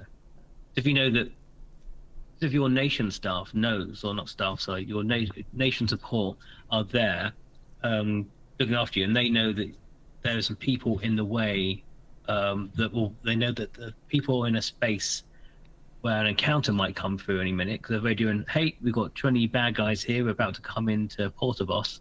Then go, are you ready? They can then look around and go, right, we're not ready. There are some people who might be in the way of this combat who will not want to be in this combat. They can then, in character, talk to people, move them to a side, or just kind of like, hey, can you come with me for a chat for a minute, and take them into a safe place and talk to them in character, and then radio through, yeah, we're safe now. So there's a variety of things that they can do. Also, if there's a problem in the game, like there's an emergency, like, oh, my friend Barry is really feeling really unwell, we can go, yeah, cool, no problem. That person could then radio into the medical team to go, hey, we've got someone here who's had an injury or has a medical problem, is feeling unwell, and get that treated as quickly as possible. So they're there for a safety aspect, as well as getting you involved in the game, making sure you're having fun, and also to kind of like keep you in character and keep you engaged. So there's a variety of things that they do, and they work very hard. So please be nice to them. Nice, well done, Nick. You've also posted some other questions in here. Any in particular that you wanted to answer at the moment, or like pose to us? Oh, there are loads of them. Do you want me to cherry pick any? Yeah, because that's the thing. I can go through a few more. Cherry pick some, Nick, and answer them. Yeah. And we did also have questions about whether we're going to do videos about how to play, and why don't you answer that, Ross, while Nick finds some questions? We do plan to make content explaining the rules, what LARP is in the first place, the nations. So that will be coming out over the coming months. So yes, that content will be worked on. I actually got a heavy focus on that. Is one thing that we've seen a lot of questions, like MCM conventions that you guys have attended, and questions like, I've always heard about LARP, but I didn't know XYZ. We're going to try and make as much accessible content as possible, understanding our skill set, which is making videos like this, doing trailers and things like that, promotional videos. That's our strong suit, and we've already started to work on that sort of thing. We're going to be making plenty of stuff to make it as easy as possible to understand what you're getting into. There was a question that bounced off that, which was also like, will we make content for our channel of like behind the scenes and of the event and stuff, which I'm not sure, because obviously everything's gonna be in character and stuff, so we probably won't be running around vlogging. Yeah, it feels like most of the content that we'd end up making for Hat Films would be useful for Menhirs Fate, so it feels a little bit counterintuitive, doesn't it? I mean, maybe there might be one or something like next year when we're like, hey, we're here, we're doing this stuff. But yeah, by and large, keep an eye on the Menhirs Fate YouTube channel, where we will be releasing things. Obviously, the Facebook as well. We may have some collaborations with other creators out there. We're looking to explore those kind of things. But if it is, it's behind the scenes stuff, almost similar to what you saw in like yesterday's vlog. It would be like that kind of content rather than in-event content. We're going to respect our own rules and regulations of no filming and that sort of thing on field unless it is a designated photographer or videographer. We also respect people's privacy, so anyone that ends up in our videos has consented to doing so. You know, things like that we're taking into consideration. We can't just like run around with a camera in the middle of the field just because we have an invested stake in this. Exactly, it would ruin the actual... We're not going to ruin it for anyone else.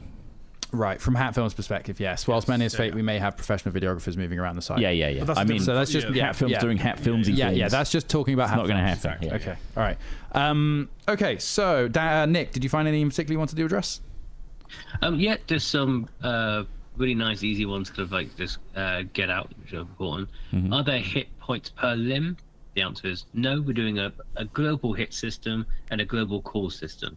That means if you get hit on your body, it takes away from your global hits, which means you will have one pool of hits. So everyone at base has 3 hits, and then plus armor or different potions and enchantments and things you can have can increase that number. But every time you get hit, on your body, like chest, arms, legs.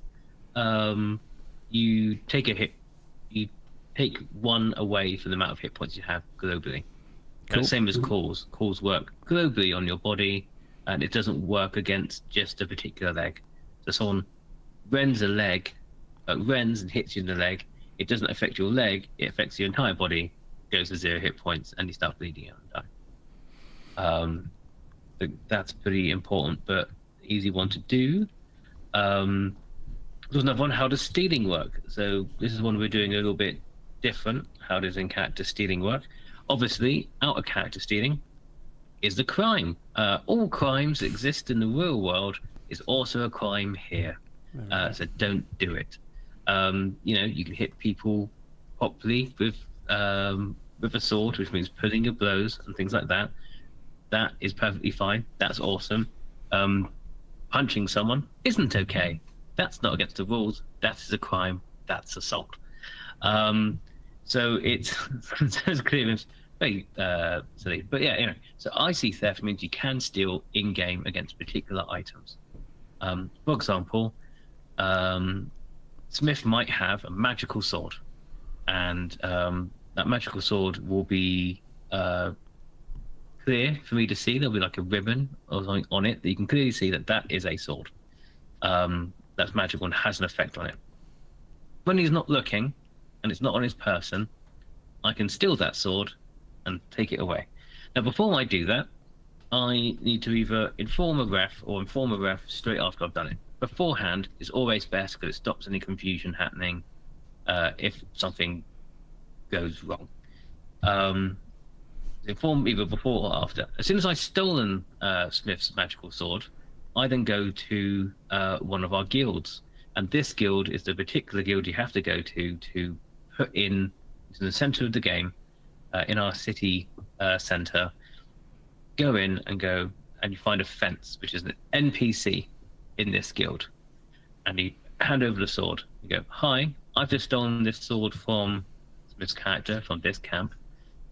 Say he's in Portavos. I stole it from Portavos. It's this sword. I stole it from this character. They look like this. And they go, okay, awesome. I will give you 5 legends for this sword, which is one of the names for a currency. And you can accept that or not accept it. If you accept it, you get 5 legends, and you hand over the sword and a ribbon. And now that's now processed as the area where, if you've lost an item, you go there to find it. The Smith later on might find out that he's lost his sword. I bet someone's stolen it. So he'll go to the guild and go, hey, find the fence, and go, have you by any chance seen this big flaming sword? And go, for small finder's fee, I might have that, or do some sort of negotiation with you, or have a bit of an in-character chat. And they go, yep. You have your negotiation. At the end of it, you go, oh, what, like this one? Like, yes, that's my sword. And go, oh, what? Yeah, there you go. And you get your fizz weapon, your magic item back. If you say you don't want to have it bought off you, you then hand over the sword. The ref or the NPC will then take off that the magic item things from it, and he'll then attach it to a new fizz rep that you provide. So you have your own sword and you attach it to that new sword instead. So we're still looking after your weapon. They can then come in and pick it up. So hopefully that helps out with a bit of the stealing mechanic and how we're trying to make it an in-character thing, which is all being done through an NPC who is taking track of these things. I think equally, you're planning on giving. Well, we're planning on writing encounters for people that want to play thieves, right? So, like, we're going to send them out to thieve against PVE, not just other people. By and large, we want to provide really exciting roleplay opportunities for people who play thieves to perhaps use their stealing for good. Yes. There's a variety of different things that are classic parts of like D&D characters that just don't work very well in LARP. So being assassin sounds really cool. Being a rogue is a massive part of D&D, which people want to emulate. People want to do that, as well as being a thief. But when it's PvP, you're stealing something from another player, you're murdering a other player, one person wins and some person loses, and that's always going to have like a bad taste in someone's mouth. So we're trying to avoid that, and how we're trying to avoid it is these guilds will give you the opportunity to do those types of things against NPCs. So ideas we're coming from, and what I've learned from my experience is, if you give people the option to do that against NPCs where there is no bad taste, they are completely accepting of that, that will lessen the need or want to fulfill the role that you're trying to portray by doing it against other players, by giving you the opportunity to do what your character is all about, but against NPCs instead. So that could be go into this camp, which would be an outside area, and encounter, go off, a bunch of people, go in, raid this place, steal from as many people as possible who are the bad guys, come out, big success for you. Or it could be, right, there's this person with a particular tattoo on his right side of his face, looks in this particular way, and it's this color, and they look like this. They are actually a bad guy who's infiltrated Haven. Find that person. He might be just outside the tavern. Because that's another question. We are having alcohol, but obviously please do that in a safe and reasonable manner. That's outside the tavern. Oh, by the way, there will be alcohol. Yeah. Right, of course. They might be outside the tavern at 7. Wait for them, and get them, jump them, steal their stuff, whatever it is that's part of that quest to do that. Bring that. Bring whatever they have on them, which might be, a scroll or a piece of information, back to the guild, and we'll reward you for doing that. So that's how we're trying to interact with that of our guilds and kind of push people towards doing what we'd like them to do, which is focus on PvE, which is player versus environment, doing things against our NPCs and not against our players. If they don't take it to the guild, what happens? Is that like a separate action, or is it just a case of bad luck? If they didn't take the magical sword to the guild, it'll be bordering on immersion breaking actual crime, right? Where you're breaking the rules. So it's kind of like known that if you are going to do a crime, take it to the guild, and that's part of the fulfill the actual rules that we've set out, which is if you're going to steal something icy, you have to take that to the guild. If you're not doing that, you're breaking our rules, and you could get warnings as such, and disciplinary action could take place. So we're just encouraging people to obviously do the right thing, and we're also encouraging, like Nick says, with lots of PvE opportunities to fulfill your thieving needs that way rather than from other players. We're also doing things like, I feel like this is going to need some clarification for people. It's generating a lot of questions around the thieving thing. We will provide a more rounded and robust reasoning via our rules. What I will say is that, things like if you zip up your tent, people can't go in there. I think that's even in the core rules out right now. Like, essentially, if you want to zip up your tent and not have people go in there, then, you can leave your stuff in there and it not get stolen. And you can take any extra security you want to take. If you want to lock things, that's entirely up to you. Your items are your responsibility, but as a rule set, like you say, you zip up a tent, you're not allowed to go in someone's tent that's closed. Air tags. Air tag everything. So we are thinking hard about this. We are players of about 4 or 5 different major LARPs who have stealing mechanics in them. We understand the caveats, the pitfalls. We've been doing it for a decade. Don't worry. It's on board. We're trying to get out as much information as we possibly can in the cleanest possible way. But let's move on to a different point now. Any more, Nick, you wanted to answer? We're obviously running. We've only got about 5 minutes left now of the stream, so if anybody on the call wants to talk about anything in particular, it'd be a great time to maybe jump in. One from each person, perhaps, if they have something at all. Yeah, that'd be great. So we'll start with Nick.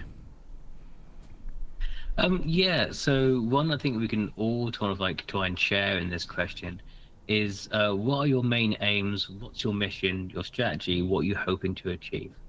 This is from Valentine. And do you want to start with your response to that, Nick? I want people to have fun. I've loved LARP for a really long time. I've done a variety of different LARPs. I've done. I started off with a pirate one for the first time when I was part of a reenactment group. Got hired in with my reenactment group to do essentially special effects show for it. then I went on to do Zombie Apocalypse. There's so much in LARP, but LARP is incredibly magical and a lot more complicated and diverse than people think that it actually is. People think it's just a bunch of nerds running around in a forest, but which is partly true. But it's so more. There's so much more to it, and it's such a magical experience in such a way that can really change you in a really positive way. There's so many people that I've seen come into LARP that were kind of shy or kind of lacked confidence, but it's really kind of boosted them and helped them out in life, and and so many other things. It's massively helped me personally as a person. I've developed so many skills through LARP, so many social skills through LARP. It's given me this great opportunity, which I absolutely love, but I love seeing people being happy and having a great time and knowing that I was a part of that happiness. And for me, I have such amazing friends. I'm really, really lucky. And I'm sure everyone in this call also has an amazing group of friends, but I've got them through LARP. I found people that I've never met before. Most of my closest friends now I've either been doing LARP with forever, or I've met them through LARP. And they're my closest, most personal friends. We've really bonded through this experience and going through things and going through challenges together as a team. It's been incredible, including my partner I met through LARP as well. My life has been massively changed for the positive with LARP, and I want other people to be involved and have that positive change as well, and just see people be happy, and expand their circles and improve upon themselves in their own way. Lovely. Yeah. Yeah, I think it's a really nice sentiment. Yeah, and Nick's got a real good head on his shoulders, and that sentiment carries through to a lot of people, I think, as well. We've heard so many stories of people meeting and getting together and their forming partners. bonds. That's pretty crazy. Yeah, I met my partner a lot. Yeah, now exactly. my wife. So that's a good testament as well. Thing, I share your story, Nick. Exactly. So it's a great way to meet. Right, we'll move on to Kitty and Johnny then. Share your feelings about what LARP means. It's not a dating environment. I'm just. No. Well, I mean, it's not bad. I mean, the mad thing is that's how me and Kitty met. As well. That's how Kitty and Johnny met. You got to think of something unique, though. It's crazy. What do I want to see? I just want to see where LARP will go into the future. I've been LARPing since I was 16. I've been running LARP since 2017. I want to see where we can take it, where the people and the players and the crew can take it, just see what we can do with a larger scale, and just make game for everyone. Bring the small vibe that we have from ILAP and Feast Your Eyes being react to everything and don't expect the reaction you thought, and then put it out there in a larger scale. Everything's changed so much in the last 10 years, and we're really excited to see where it goes in the future. And hopefully, it'll continue to get more diverse as a hobby, and really appeal to people from outside of the kind of current demographics who have been in LARP for a long time. And we can keep making it something that's exciting to a whole bunch of people. And I think the kind of media that has been really popular in the last few years really feeds into that. There's a lot of Baldur's Gate 3 players who've come to LARP because they have really enjoyed that and didn't expect to. And that kind of fantasy fiction being a really fun thing to get to immerse yourself into as a bit of escapism from daily life, I think is something that we all could do with. Yeah. Lovely. Thank you. Persephone? Yeah, I think probably those same sort of things as people have gone over already. A lot of my previous experience has been playing them rather than running and crewing them. I've done some really small scale stuff, so I'm really keen to see how it works for the big scale stuff. The last sort of 8 months ish since I got brought on has been a gigantic learning curve, and it's been learning loads of new stuff about how to organize a load of different things, how to create a load of different things. It's been a real wild ride of things. I I think the thing that I'm most excited to see in the field is Cyridonia, partly because I wrote it and it's clearly the best nation, alongside 8 other really cool nations. But yeah, I'm really interested to see what we end up doing differently, what bits we end up going, cool, that's lovely from another system, what should we learn from them, which is a part of the process that we've been in so far. And yeah, what we evolve and see over the especially over the first year, and then over the next however many years it goes on. Well, we're going to live for at least another 40, so that's the plan. Yeah, we've got a 40-year plan. Finally, Dan. Yeah, so for me, it's just about, I think it's going to be really fun. I just think this is going to be a really fun experience because it's getting involved in day one. It's actually starting LARP, like starting a LARP when it starts. The story is going to be living history. We are going to be creating living history for the players. And that's really cool. We've got such incredible plans when it comes to the faith mechanic and how the gods can grow and wane depending on how much faith is given to them. We've got such amazing mechanics when it comes to like corruption and becoming like how that twists your very spirit and how that's going to change your character, all the way up to, you know, doing deals with the baddies, actually becoming an enemy. And I just think there's so much there to explore and so much fun to be had. Honestly, mate, I'm here for a good time. Yeah, it's really true. And like drawing on, like you're talking about the corruption system and stuff like that, there are a lot of systems that are quite in depth that we haven't really covered today. This is our first Q&A stream. I think we've done a really good job answering some top level stuff. Surface level. But there will be more Yeah. streams and more content to come that will perhaps focus on things like certain systems. We'll just do a little like workshop with just a couple of us just to focus on a system, and we'll put that on this channel. Things like a community Discord is going to be live soon. Yes. Nation Facebook pages have been set up. They just need a little bit of formatting, and then people will be able to join specific nations that they're interested in to talk about those nations within there. Yeah. So just stay tuned to our Facebook. Again, lots more happening over the next couple of weeks. Go to our check out our website. email. Yeah. Sign up for our newsletter. Right at the bottom here. Enter your email there. You'll get a newsletter. You can also join our Facebook group. Head on over to the Wiki at the top here and just get frothing. Honestly, just get stuck in. It's going to evolve over time. There's lots there already, and the easiest thing to do right now is to buy a ticket. It all works now after you gave it the hug of death last night. We've now given it a beefier server, so it all works properly.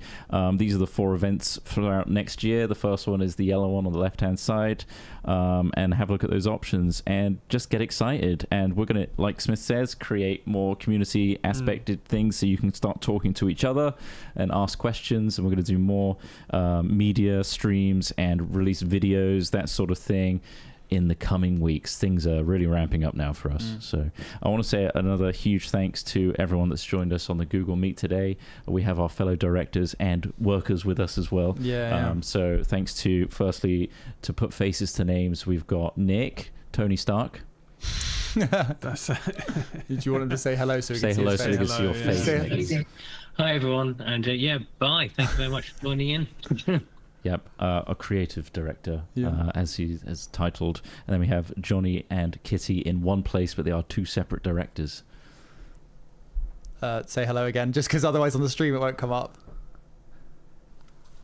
Is it muted? Say hello, Johnny and Kitty. So you can say goodbye. Guys.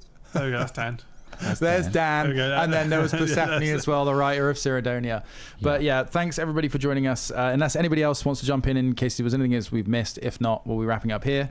Speak now, forever hold your peace on Google Meet. It's literally just our touching base with you and showing you that it exists, and just look forward to more to come because there's plenty of it, and we'll hope to see you there.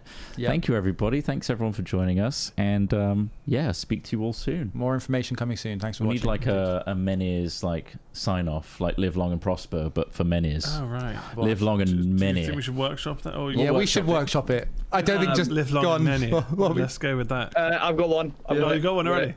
I've got it. Yeah. I've got one. Go What is on. it? Fortune secure, future assured. Oh, Forged and secured. So that's something else. We'll talk about the coins at some stole point. that. But He stole that from our coin system. We've got some custom coins created by an incredible artist, and there'll be all sorts of designs based on the nations as well. We've got it all coming. There's so much to come. It's great. It's but- exciting, and it's overwhelming as there's business probably loads people more questions trying to and make stuff, but this work. So look forward to us losing our minds slowly as we make this a reality for you. Okay, have a great time. See you all soon. Goodbye. Bye. Bye. Oh yeah, I need to do the offline thing. Yeah, you gotta go and he's press gotta go. buttons. Don't forget we're live on Hat Films as well. Oh yeah. We're Quick, live over on Hat Films as well. just fill the air. Quick, So, take us live. what do you think about the current climate in the world?